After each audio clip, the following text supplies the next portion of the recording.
Hey guys, welcome to my channel! So if you are part of my Instagram family, you probably know that I took the FAR exam yesterday, and I'll talk about my experience in a separate video. Today I would like to talk about my BEC exam. Honestly, I didn't know what BEC meant until this morning. Everybody just refers to it as BEC, and apparently it stands for Business, Environment, and Concept. If you didn't know that, now you do. So BEC is known to be the easiest of all 4 sections, and that's because it has the highest passing rate. In the first and second quarter of 2019, the passing rate for BEC is 59%.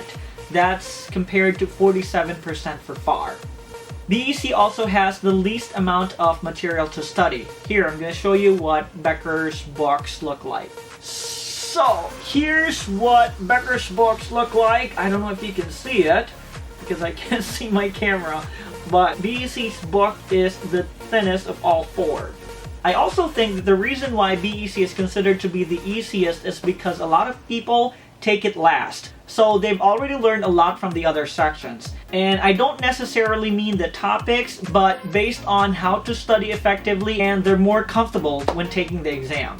So hopefully this would be an easy one for me. I just want you guys to know it feels so great to be preparing for the last exam, considering I passed FAR, which we will find out in a few weeks. So I will have less than a month to prepare for BEC. I am taking it on August 13th.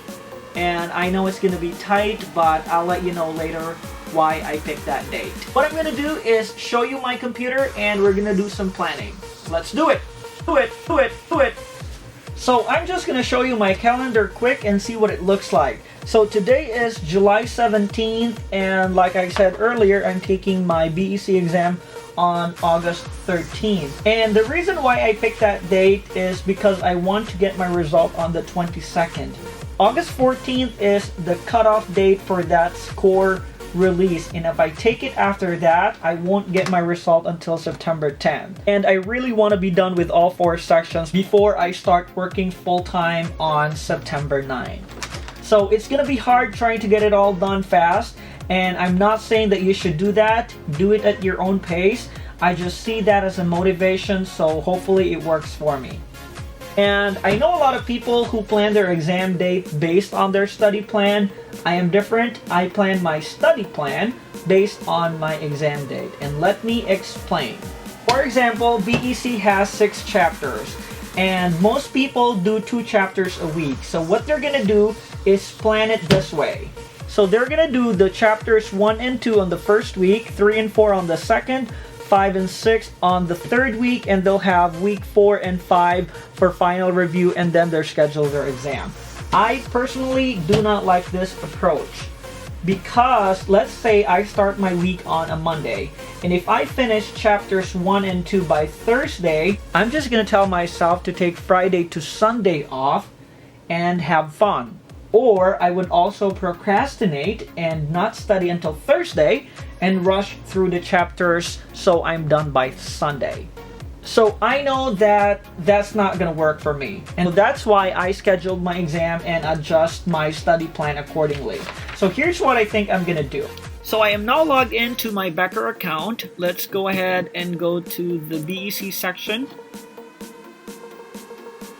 And like I mentioned earlier, Becker has 6 chapters for BEC, and if you can see here, some of the chapters have 1 hour long videos, so I know that will eat up a lot of my time. What I did notice is some of the materials remind me of audit, especially chapter 1, where it mostly talks about the COSO framework, the Sarbanes-Oxley, and I'm still pretty familiar with those topics. So I'm just going to start by doing the multiple choice questions in each module. If there's a specific topic that seems new to me, then I'll watch the video lecture in 1.5 times speed. That is my secret, as I watch the video in 1.5 times speed, because it keeps me awake and it keeps me entertained. So maybe you should try that too. Same thing with Chapter 6, Process Management and Information Technology. I took an accounting systems class in school, and my professor was great. and I really learned a lot. I know this area is heavily tested, so I'm not gonna be complacent, but at least I already know that I have a pretty decent foundation.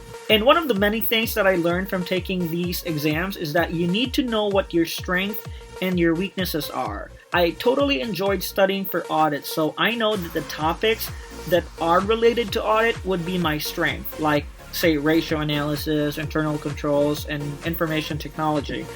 And since it's been a while since I took my cost accounting class and finance class, I know that those would be the more challenging chapters for me.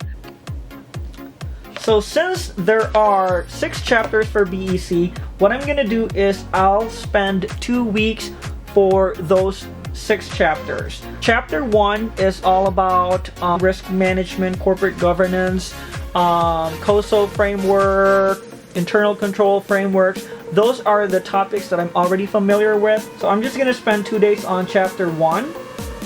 Chapter 2 is financial management. So it's been a while since I took my finance class, so I know I will spend 3 days for chapter 2. Chapter 3 is cost accounting, so that definitely needs some time, so I'm gonna spend 3 days on those. So 2 days for chapter 1, 3 days for chapter 2, 3 days for chapter 3. Chapter 4 is ratio analysis, budgeting, variances, and stuff like that. So I don't think I need a lot of time on those, so I'm gonna spend 2 days on chapter 4. Chapter 5 is all about economics, so I know I need more time on those too. I'm gonna spend 3 days on economics. And chapter 6 is all about information technology, which I mentioned earlier. I have a pretty good understanding of information technology from one of my classes in school, so I only need 2 days for those. So I'm gonna spend 2 days on the topics that I'm already familiar with. Chapter 1, 4, and chapter 6. I'm gonna finish all the multiple choice questions and simulations in those 2 days. Before I start my chapter 2, I'm gonna do a progress test on chapter 1.